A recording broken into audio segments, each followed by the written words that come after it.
Europe 1. L'économie, Carole Ferry, on entend beaucoup parler du budget de l'Europe, de la PAC évidemment, mais une bonne nouvelle est passée quasiment inaperçue du côté de Bruxelles. Les producteurs bio vont à nouveau avoir le droit de vendre des semences paysannes. Et c'est loin d'être anecdotique pour nos papilles. Je suis sûre que ceux qui nous écoutent ce matin, vous vous revoyez devant une salade de tomates en plein été, vous demandant mais où est passé le goût de mon enfance Et du Sud. Eh bien, l'une des explications pour les plus anciens, c'est qu'après-guerre, l'État a décidé qu'il fallait sélectionner les variétés de légumes et de céréales en fonction de leur rendement. L'heure était à la relance de l'économie, pas à la qualité.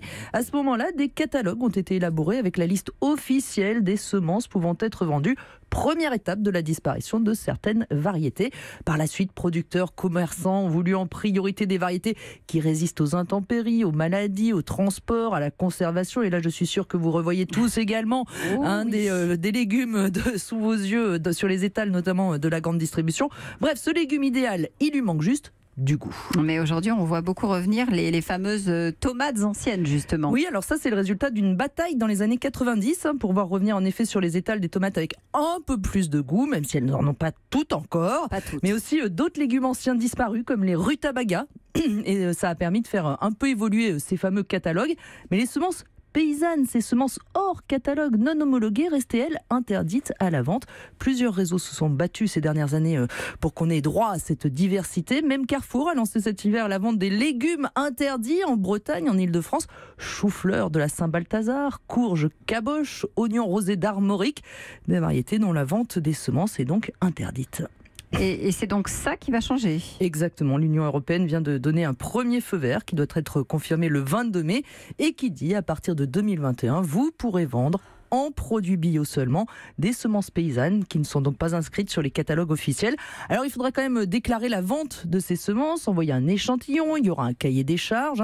C'est pour ça d'ailleurs qu'il faut attendre 2021, le temps que chaque pays enrobe cette décision de ses propres règles.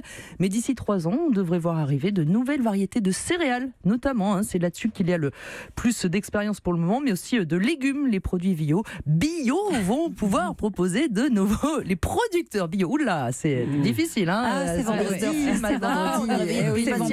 voilà. Donc les producteurs bio vont pouvoir proposer de nouveaux produits. Non, mais c'est important les producteurs parce qu'en fait c'est pas simplement la question de la semence. En fait on sait tous que les bons légumes sont ceux qui sont produits par les producteurs et vendus en boucle courte. Mais exactement en fait le jeudi en haut du marché de Toulon. Sur le cours Lafayette, on fréquente tous les deux, exactement. Mais ces fameuses semences paysannes, elles peuvent pas être vendues, mais les paysans eux peuvent aujourd'hui faire pousser ces légumes et les vendre eux-mêmes. C'est pour ça qu'en effet, les producteurs ont parfois de très bons produits. Europe 1.